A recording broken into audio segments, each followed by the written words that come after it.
Yo les postes, bienvenue dans cette nouvelle vidéo les postos. Avant de commencer zofoot.com, moins 10% avec le code promo NS sur la chaîne les vidéos de Nono et Sacha, moins 10% avec le code NS les postos.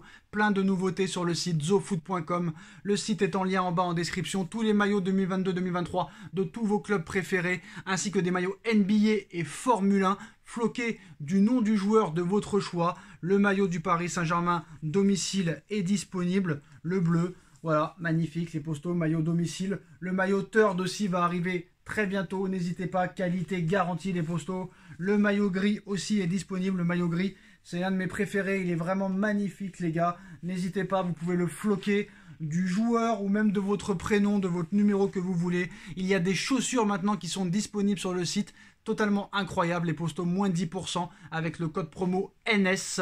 N'hésitez pas, on vous présente le site dès à présent. Voilà les postos, zofoot.com, moins 10% avec le code promo NS, des maillots NBA, Formule 1, des chaussures de foot, des chaussures de sport. Tous les maillots de foot 2022-2023 de tous vos équipes préférées sont disponibles, les postos, ainsi que des survêtements, des bas, des vestes, des casquettes, des masques. Vous avez tout à disposition, les postos, moins 10% avec le code promo NS. Le lien est en bas en description. Bon, dans cette vidéo, on va parler de cambriolage, on va parler d'affaires fraternelles. Nono est un grand spécialiste là-dedans. Salut Nono. Salut Sacha. Alors Nono, bon, un petit mot quand même sur le match nul encore une fois, mais très rapide hein, sur le match nul. Bon, très énervant du Paris Saint-Germain. Moi, franchement, je m'en remets pas. Et heureusement qu'il y a un match mercredi à Toulouse pour vite remonter sur le cheval. Hein. Ah bah oui, heureusement qu'il y a un match mercredi. Très grosse déception pour moi après ce début de saison qui était fantastique. Ça a été décevant et malgré tout, ça a été une surprise pour moi. Je m'y attendais pas. Bah honnêtement, Nono, hein, très objectivement, parce qu'on sait que Marseille fait aussi un bon début de saison, mais de là à comparer Nuno Mendes à Nuno Tavares, qui ont le même poste et la même nationalité, on a entendu dire hier, dans plusieurs médias français, notamment sur l'équipe, que Nuno Tavares, le latéral gauche de Marseille, était aussi bon que Nuno Mendes. Oh, je préfère me taire. Bon, bah écoute, hein, je suis pas surpris. Bah, entre l'équipe, RMC Sport, tout ça. Bon, bah RMC Sport, c'est Guendouzi qui est plus fort que Verratti. L'équipe, bon, bah c'est Tavares qui est plus fort que Mendes. Bon, bah ils jugent à l'instant T, voilà. Et une semaine après, ils changent d'avis. Alors ils n'ont pas dit qu'il était... Moi, je les écoute plus trop, ces journalistes. Ils n'ont pas dit qu'il était plus fort, ils ont dit qu'il était aussi bon que lui. Bref. Bah, chacun ses idées. Alors Nono, on va parler de football, mais pas réellement de football. On va parler de cambriolage, d'agression et de chantage aujourd'hui. Alors que son futur au FC Barcelone s'écrit plus que jamais en pointillé, Chelsea veut le recruter. Pierre-Emerick Aubameyang a vécu une terrible expérience cette nuit à son domicile. Sport relaie une information de El País selon laquelle plusieurs hommes cagoulés se sont introduits dans le domicile du joueur du FC Barcelone pour lui dérober des affaires. La scène aurait été d'une grande violence puisque le joueur et sa femme auraient été menacés avec des armes puis frappés par 4 individus au visage. Les auteurs du vol étaient également en possession de barres de fer d'après le média. La police catalane serait toujours à leur recherche. On va parler aussi de Lewandowski hein, qui a été agressé aussi il y a quelques jours à Barcelone. Et bien sûr, on va parler de l'histoire très sombre de Paul Pogba.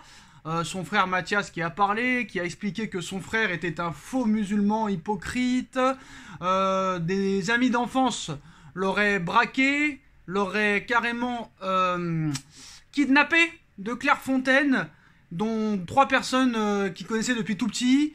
Et il aurait reconnu son frère dans les 4 ou 5 personnes qui l'ont kidnappé. Là, franchement, frérot, le football, c'est très dangereux. Alors, on savait que c'était dangereux parce qu'on sait que c'est des mecs qui sont millionnaires à 20 ans, 22 ans. Alors, pourquoi ça arrive maintenant pour Paul Pogba? Bon, on va pas se mentir, hein, Pogba n'est plus un joueur de haute valeur maintenant. Hein. Il n'est presque plus un joueur de football depuis maintenant 1 an ou 2.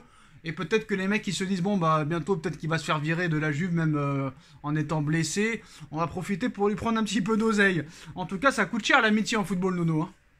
Ah bah voilà, bah, le football passe dans la rubrique des faits divers. Bon bah on va me dire que c'est pas d'aujourd'hui, d'accord. Bon mais là ça atteint des proportions quand même catastrophiques. Aubameyang et son épouse qui se font tabasser et qui se font voler. Maintenant, ils n'hésitent même plus à rentrer dans le domicile des joueurs, et c'est à Barcelone. Alors, je me demande... Pourquoi ils hésitaient avant? Ils hésitaient avant, non? Pardon? Non, t'as dit ils n'hésitent même plus. Ils n'hésitent même plus à rentrer dans les maisons. Mais pourquoi avant Ah oui. Bah, ils hésitent plus du tout. Avant, c'était une fois de temps en temps. Maintenant, ah non, je suis pas d'accord du tout. Je suis pas d'accord du tout. À Paris, il y a beaucoup de joueurs du PSG qui se sont fait cambrioler. La preuve avec Di Maria, Marquinhos l'année dernière. À Marseille, je t'en parle même pas. Il y a des cambriolages de joueurs 5 fois par an. Là, Nono, tu viens de te réveiller. Ça fait depuis 20 ans qu'il y a des cambriolages à tout va dans tous les clubs. Frère. Oui, bon, enfin bref, je vais finir quand même mon explication. Donc malheureusement, le football est plus dans la rubrique faits divers. Ouais. On parle de plus en plus de faits divers que de football. Ouais. Et ça va pas se calmer. Je pense que ça va pas se calmer. Bon, bah, quant à Pogba, c'est une histoire lamentable. J'espère pour lui que son frère veut faire du buzz et que ce n'est pas vrai. Maintenant, reste à savoir où sera la vérité. On saura la suite plus tard. Mais quand même une affaire détestable. Non, parce que Nono, vous êtes tous fans de Nono, mais quand Nono dit des choses mauvaises, il faut le rectifier. Les cambriolages, il y en a une tonne par an. Tu as raison, j'ai dit des grosses bêtises. Voilà, il y en a une tonne par an. Alors, bref, moi je pense que la France déjà ne sera pas championne du monde. Je pense que Pogba ne participera pas à la prochaine Coupe du Monde. Et là, préparation catastrophique en vue pour l'équipe de France à 3 mois de la Coupe du Monde, Nono. Ah, bah ça c'est pas bon du tout, Et qu'est-ce que vient faire Mbappé dans cette affaire? Pourquoi il a été mettre le nom de Mbappé là-dessus, de maraboutage, etc., etc. Et encore, je vais te dire, le pire, c'est que cette histoire n'est pas finie. Que va être la suite? Alors, un coup, c'était Benzema, Valbuena. Après, c'était l'affaire Zaya, Benzema, Ribéry et je ne sais pas qui. Ça n'arrête jamais. Hein. Bref, moi, je pense que ça va être néfaste pour l'équipe de France. Et moi, je voudrais savoir, j'espère qu'il nous expliquera, parce qu'il a dit qu'il va parler. Il a dit qu'il va parler, Mathias Pogba, en expliquant que Pogba aurait engagé un marabout pour marabouter Mbappé. Mais dans quel but? Quelle utilité pour Pogba de jeter un sort à Mbappé? Je vois pas l'utilité du tout. Ça veut dire tout simplement, d'après son frère, à mon avis, ça veut dire que Pogba était jaloux de la notoriété d'Mbappé. Je vois que ça. Ah, pas mal. Maintenant, est-ce que c'est vrai? On n'en sait rien. Hein. On n'en sait rien. Alors Nono, il y a des petits problèmes de communication. Essaye de rapprocher un petit peu ton micro et de parler un petit peu plus fort. Alors on va parler aux infos mercato maintenant. Hein. Il ne reste plus que quelques détails à régler entre le Paris Saint-Germain et Everton pour Idrissa Gueye. Donc c'est une bonne nouvelle, mais on ne sait pas si ça sera un transfert sec ou un prêt. Après, le Paris Saint-Germain va tenter de recruter Axel Disasi, défenseur central de l'AS Monaco. Même si le Paris Saint-Germain va tenter une dernière fois Milan Skriniar. Mais si Milan Skriniar ne vient pas, Axel Disasi sera la priorité d'ici le 1er septembre. Mais l'AS Monaco ne le vendra pas, sauf offre folle. Alors qu'est-ce que ça veut dire offre folle, Nono? C'est le même prix que Skriniar ou c'est un peu moins? Ça veut dire qu'ils l'ont acheté 13 ou 14 millions d'euros à Reims et qu'ils vont vouloir le vendre 40-50. Voilà, je t'annonce. Ouais, offre folle, ça peut paraître plus cher. Hein. Alors l'opération Fabian Ruiz va coûter 22-23 millions d'euros au Paris Saint-Germain hors bonus. Il devrait arriver ce lundi, passer sa visite médicale et signer un contrat de 5 ans avec le Paris Saint-Germain. Alors Axel Disasi, qui a été très bon hier, hein, veut rejoindre le Paris Saint-Germain et serait ravi d'évoluer à Paris cette saison. L'AS Monaco ne s'opposera pas à son départ en cas d'offre incroyable. Alors là, qu'est-ce que ça veut dire encore, offre incroyable? Une éventuelle proposition de Paris sera écoutée. Donc voilà, et là la bonne nouvelle du jour, c'est le départ de Keylor Navas à Naples se complique. Le joueur voudrait une indemnité de départ, c'est normal, voilà, parce que vu comment tu as été traité, c'est normal que tu mérites d'avoir ça, que tu réclames ça. Chose que le PSG refuse. Alors le PSG ne refuse pas ça pour Herrera et pour Gueye, mais refuse pour Navas, c'est marrant. Alors un accord entre le Napoli et Keylor Navas a déjà été trouvé pour un contrat de 2 ans assorti d'un salaire de 4 millions d'euros. Si Naples n'arrive pas à le recruter cet été, ils retenteront leur chance cet hiver. Moi, c'est pas pour me déplaire que Navas reste au Paris Saint-Germain. Et Gueye, Disasi, Fabian Ruiz, qu'est-ce que tu penses de toutes ces infos, Nono? Ça a été un mercato, moi je trouve très très compliqué. Nono, qu'est-ce que tu penses de ces infos, s'il te plaît? Ces infos, Gueye à Everton, espérons que ça se fasse. Navas à Naples, espérons que ça se fasse pas. Tu sais pourquoi, j'en ai parlé hier. Bon, bah, Fabien Ruiz, ça c'est attendu, on sait que ça va se faire. Et puis le petit Michoud qui revient, voilà, même sur Netherlands, même cadeau, ils en veulent pas. Sur Axel, Bon, alors, voilà.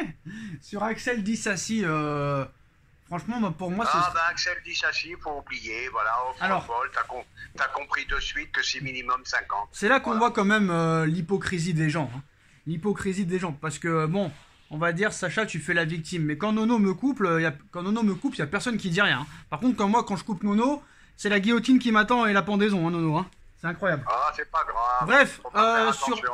Moi, sur Axel Disassi, j'espère que Paris va faire l'effort. Je suis pas d'accord avec toi. Et j'ai re-regardé le match hier. Marquinhos, il a été à la rue.